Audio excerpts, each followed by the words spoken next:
집중 취재 시간입니다. 오늘은 교수 자율평가에 대해 류지영 기자와 함께 이야기 나눠보도록 하겠습니다. 3월 2일 학교 공지사항에 2018학년도 1학기부터 교수 자율평가가 1년간 시범 실시된다고 올라왔는데요. 임시지만 학교 측에서 성적평가 방식을 개편한 것이죠. 네, 그렇습니다. 그동안의 우리 학교의 성적평가 방식은 상대평가였습니다. 학칙 시행세칙 제34조에 따라 상대평가가 원칙이었습니다. 성적 등급 분포 비율을 알려드리자면 A등급이 35% 이내, A등급과 B등급의 합이 70% 이내, C등급 이하가 30% 이상이었습니다. 다만 총장이 필요하다고 판단되는 경우에는 분포 비율을 다르게 정할 수 있었습니다. 또한 총장이 필요하다고 인정하는 경우에는 상대평가를 적용하지 않을 수 있다고 합니다. 그동안 상대평가가 학생들 사이에 경쟁의식을 심화시킨다는 의견이 많았는데요. 류 기자, 이러한 의견이 타당성이 있는 의견인가요? 네, 그렇습니다. 그 부분은 상대평가의 가장 큰 단점인데요. 상대평가는 집단의 수준에 따라 평가 결과를 좌우하는 것이기 때문에 지나친 경쟁으로 인해 비교육적인 면이 나타날 수 있습니다. 즉, 자신보다 잘하는 학생들 집단에 속하게 되면 낮은 평가를 받게 될 것이고 자신보다 못하는 집단에서는 우수한 평가를 받게 될 것이기 때문입니다. 하지만 장점 또한 있는데요. 개인이 속한 집단 속에서 비교하기 때문에 우열을 쉽게 파악할 수 있으며 경쟁을 통한 학습 동기를 유발할 수 있습니다. 네, 그렇군요. 그렇다면 절대평가는 어떤가요? 네, 절대평가의 장점은 학생이 그 과목에서 무엇을 알고 모르는가를 파악할 수 있으며 지적인 비교가 요구되지 않습니다. 그러므로 학습 동기나 학습 효과가 향상될 수 있습니다. 물론 절대평가에도 단점이 있습니다. 준거를 지나치게 높게 설정하면 모든 학생들이 통과하기가 어렵고 준거를 지나치게 낮게 설정하면 모든 학생들이 우수한 성적을 받게 되는 결과가 나올 수 있습니다. 상대평가로 인한 지나친 경쟁이 우려되는 상황에서 2018학년도 1학기부터 1년간 교수의 자율평가가 시범적으로 실시되고 있는 상황인데요.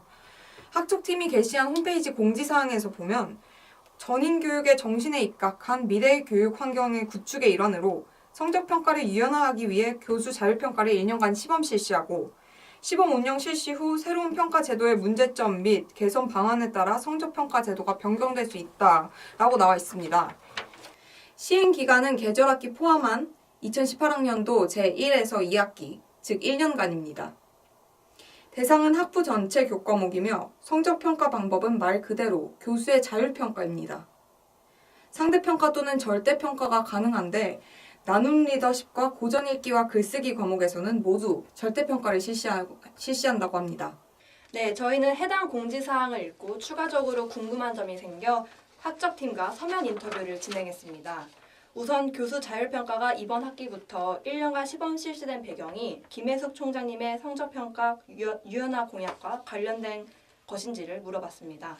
이에 대해 학적팀은 총장님이 공약사항으로 성적평가 유연화를 말씀하신 것과 관련하여 학부 전체 교과목 대상 교수 자율평가를 1년간 시범 실시한다고 밝혔습니다. 네, 다음으로 교수 자율평가로 예상되는 효과를 묻자 학생들 간의 경쟁이 아닌 개개인의 성취에 따라 평가를 받음으로써 자유로운 지적 탐색이 가능한 학문의 장을 열 수 있을 거라고 기대한다고 답했습니다.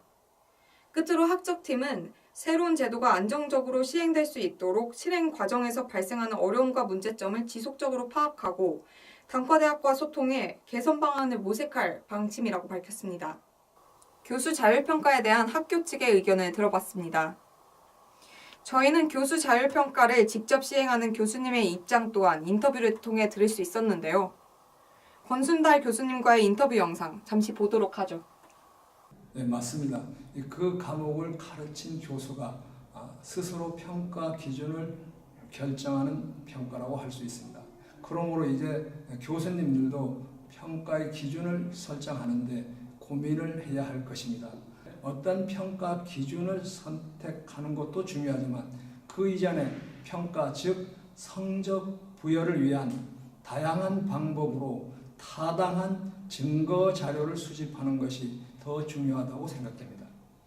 저는 적극 찬성합니다. 그 이유는 학생들의 입장에서는 함께 수업을 수강하는 학생들과 지나친 경쟁에서 벗어날 수 있습니다. 다른 학생들과 경쟁보다는 스스로 성취 목표를 설정하고 이를 달성하기 위하여 노력하는 것이 더 중요하기 때문입니다. 교수자의 입장에서는 수업에 대한 전문성을 인정하듯이 평가도 교수 스스로 기준을 설정하여 하는 것이 바람직하다고 생각됩니다.